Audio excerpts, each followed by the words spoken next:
Kannur എംപിയും LDF സ്ഥാനാർത്ഥിയുമായ PK ശ്രീമതിയുടെ വികസന നേട്ടങ്ങൾ വിവരിക്കുന്ന പരസ്യ ബോർഡുകൾ വിവാദത്തിൽ. ഫ്ലക്സ് ബോർഡുകൾ നീക്കണമെന്നാവശ്യപ്പെട്ട് UDF ജില്ലാ കലക്ടർക്ക് പരാതി നൽകി. കണ്ണൂർ MP എന്ന നിലയിൽ PK ശ്രീമതിയുടെ വികസന നേട്ടങ്ങൾ പറയുന്ന പരസ്യ ബോർഡിനെ ചൊല്ലിയാണ് വിവാദം. ആര് സ്ഥാപിച്ചതാണ് എന്ന് വ്യക്തമല്ലാത്ത ഫ്ലക്സ് ബോർഡുകൾ അനുവദിക്കാനാകില്ല എന്നാണ് UDF നിലപാട്. രാഷ്ട്രീയ പാർട്ടി പ്രതിനിധികൾ വെക്കുന്ന ഫ്ലക്സ് ബോർഡുകൾ നീക്കം ചെയ്യുന്ന ജില്ലാ ഭരണകൂടം എന്തുകൊണ്ട് ഒരു പേരുമില്ലാതെ ആരോ വെച്ച ഫ്ലക്സ് ബോർഡ് നീക്കം ചെയ്യുന്നില്ല എന്നുള്ളത് ഒരു ഗുരുതരമായിട്ടുള്ള ഒരു കുറ്റമായിട്ട് ഞങ്ങൾ ചൂണ്ടിക്കാണിച്ചിട്ടുണ്ട്. അത് അന്വേഷിച്ച് നടപടിയെടുക്കാമെന്ന് ബന്ധപ്പെട്ട കലക്ടർ പറഞ്ഞിട്ടുണ്ട്. പരാതിയെ BJPയും പിന്തുണച്ചു.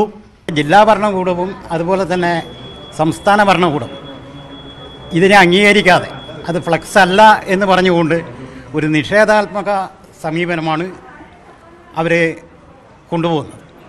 അപ്പോൾ അത് അടിയന്തരമായി മാറ്റണം എന്ന് ഞങ്ങൾ ആവശ്യപ്പെട്ടിട്ടുണ്ട്. എന്നാൽ അടിസ്ഥാനരഹിതമായ ആരോപണങ്ങളുമായി UDF ജില്ലാ ഭരണകൂടത്തെ ആക്രമിക്കാൻ ശ്രമിക്കുകയാണ് എന്നാണ് LDF നേതാക്കളുടെ പ്രതികരണം. അത്തരം ബോർഡുകൾ UDFനും കോൺഗ്രസിനുമെല്ലാം വല്ലാത്ത ബേജാറുണ്ടാക്കുന്നുണ്ടാവും.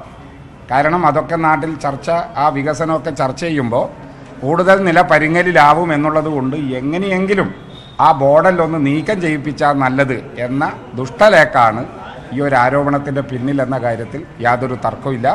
പരാതിയെ സംബന്ധിച്ച് പരിശോധിച്ച് ഉചിതമായ നടപടി സ്വീകരിക്കുമെന്ന് കലക്ടർ മീർ മുഹമ്മദ് അലി അറിയിച്ചു.